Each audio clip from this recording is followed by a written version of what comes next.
Assalamu alaikum. The question is find the equation of a straight line. एक straight line है जिसकी आपने equation find करनी है विच पासिस थ्रू, जो कि पास होती है from x1 comma y1. Let's say कि इसके ऊपर एक पॉइंट है x1 comma y1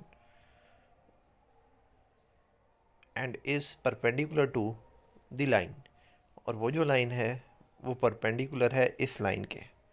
so the scenario is कि ये एक लाइन है, स्ट्रेट लाइन, जिसके ऊपर ये पॉइंट x1 y1 है और ये लाइन इस लाइन के परपेंडिकुलर है, और इस वाली लाइन की जो इक्वेशन है वो हमें ये गिवन है. सो फर्स्ट ऑफ ऑल हमें जो इक्वेशन फाइंड करनी है वो इस लाइन की फाइंड करनी है. सो किसी भी लाइन की इक्वेशन फाइंड करने के लिए आपके पास कुछ फॉर्म्स होती हैं, जिसमें से point slope form, 2 point form, या फिर आपके पास point slope intercept form, point intercept form, इस टाइप की जो हमारे पास डिफरेंट फॉर्म्स होती है. तो यहाँ पे एक पॉइंट हमारे पास मौजूद है, या तो इस लाइन के ऊपर हमें दूसरा पॉइंट मिल जाए, या फिर इस लाइन के ऊपर हमें इस लाइन का स्लोप मिल जाए, ठीक है, या फिर इसके इंटरसेप्ट मिल जाए. क्योंकि यहाँ पे कोऑर्डिनेट्स वगैरह इंटरसेप्ट का कहीं पे डिस्कशन है नहीं, तो इंटरसेप्ट पे हम नहीं जाएंगे. हम इस पे दो काम कर सकते हैं, या तो इस पे पॉइंट निकाल लें कहीं से, और या फिर हम इसका स्लोप निकाल लें. सो इसका स्लोप निकालना ईजी है. सो अप्रोच क्या है? अप्रोच ये है कि इस लाइन की जो लाइन इसके परपेंडिकुलर है उसकी इक्वेशन आपको गिवन है. सो इस इक्वेशन को यूज़ करें. इस इक्वेशन को यूज़ करके आप क्या करें कि इसका स्लोप निकाल लें. इसका स्लोप जब आप निकाल लेंगे तो इसकी परपेंडिकुलर लाइन का स्लोप निकालना बहुत ईजी है, by the relation m1 m2 is equals to -1. अगर हम इस इक्वेशन को यूज़ करके इस लाइन का स्लोप निकाल लेते हैं, सो इसकी इस रिलेशन को यूज़ करके हमने स्लोप निकाला, तो अब इस लाइन का स्लोप आप इसकी परपेंडिकुलर लाइन का स्लोप फाइंड कर लें इस रिलेशन को लगा के. सो फाइनली आपको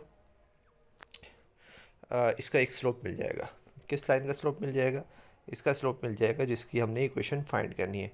सो इसके ऊपर पॉइंट आपको एज इट इज पहले से पता है, और आपको स्लोप भी मिल रहा है. तो जब स्लोप मिल जाएगा और पॉइंट पता है तो हम इसके ऊपर स्लोप पॉइंट फॉर्म लगाएंगे और इसकी इक्वेशन फाइंड कर लेंगे. So the solution is we have to find the equation of line which passes through the x1 y1 and perpendicular to the line this. So the slope of this line is m2 is equals to a divide by b. हमने जो दूसरी वाली line है इसको m2 का है, यानी कि जिस लाइन की इक्वेशन गिवन है इसको हमने m2 से l2 से रिप्रेजेंट कर दिया, और l1 की आपने इक्वेशन फाइंड करनी है. सो इसका स्लोप कैसे फाइंड करेंगे? माइनस का coefficient of x divide by coefficient of y. The coefficient of x is a, which is minus a, and the coefficient of y is minus b, so which is minus b in the denominator. Minus minus cancel out, so finally we get a upon b. Since L1 L2 are perpendicular to each other, so m1 is equals to m1 into a upon b is equals to -1. It's mean that कि m1 जो इसका हमने find करना है slope, उसको अगर आप इस वाले m2 से मल्टीप्लाई करवा दें तो दोनों किसके बराबर आ जाएगा? -1 के इक्वल आ जाएगा. सो m2 इज इक्वल्स टू, जब आप कैलकुलेशन करेंगे तो फिर क्या, b को उधर ले जाएं, a को इधर डिवाइड में लिया है तो -b upon a, slope of the required line. Finally y minus y1 m into x minus x1, ये वाली रिलेशन लगाई क्योंकि हमारे पास पॉइंट x1 y1 ही है और स्लोप हमारे पास -b अपॉन a है. सो जो फाइनल इक्वेशन आपके पास बनेगी वो x1 y1 की फॉर्म में, और a और b उसके अंदर मौजूद होगा. So it is the final relation. बाकी इसके बाद कैलकुलेशन है कि आप इसको a को इधर मल्टीप्लाई करवा दें, b को इधर मल्टीप्लाई करवा दें, and then a x a y and a y one वाले और x1 वाले टर्म्स, जो जनरल फॉर्म होती है उस फॉर्म में लिख दिया इसको. पहले x वाली टर्म, फिर y वाली टर्म, एंड देन ये कांस्टेंट ट्रीट होंगे क्योंकि y1 और x1 हमारे पास क्या ट्रीट होंगे? एज अ कांस्टेंट ट्रीट होंगे. Similarly another question is the equation of the line is x1 x1 y1 and is equals to a square. Same approach है, यहाँ से आपने स्लोप निकालना है एंड देन इसकी परपेंडिकुलर लाइन की स्लोप निकालना है, and then point slope form लगानी है. सो आंसर आ जाएगा. ये इक्वेशन है, यहाँ से आपने स्लोप निकालना है, देन इसकी परपेंडिकुलर लाइन का स्लोप निकालना है जो कि y अपॉन x आया, इस रिलेशन में पुट किया और आंसर आ गया. थर्ड इज सेम अप्रोच, पहले इसको रीअरेंज कर लेंगे आप, ठीक है। इस इक्वेशन को हम अरेंज करेंगे।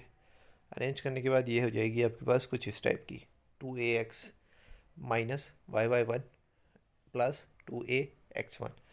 यहाँ पे कोफिशिएंट ऑफ x क्या है, 2a है। कोफिशिएंट ऑफ y क्या है, y1 माइनस का y1। Coefficient of constant term क्या है, ये पूरी है 2ax1। m2 निकाल लेंगे। m2 is equals to minus का coefficient of x divide by coefficient of y which is equals to 2a upon y1।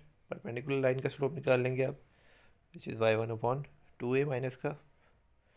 And finally आपने इसको इस इक्वेशन में पुट कर देना है। Another question, x1 divide by a square plus y1 divide by b square equals to 1। इसको भी arrange करें, इस इक्वेशन से स्लोप निकाल लें। और इसको अरेंज करके कैसे, ये आपके पास x वाली टर्म है जिसके साथ x1 divide by a square constant है। ये आपके पास y वाली टर्म है जिसके साथ y1 अपॉन बी स्क्वायर आपका कोफिशिएंट ऑफ y है। सो इसको यूज़ करें। यहाँ पे माइनस का कोफिशिएंट ऑफ x लिखा and then coefficient of y divide में लिखे हैं। डिवाइड में लिखने के बजाय इसको रेसिप्रोकल में लिख दें आप, जो कि y अपॉन बी स्क्वायर बनता है। तो इसको B square divide into y1 हमने लिख दिया मल्टीपल में। एंड देन इस पे से इसी को यूज़ करके आप इसके परपेंडिकुलर लाइन का स्लोप निकालें and then point slope form लगाएं and then rearrange it. So finally you will get the answer. Thanks for watching.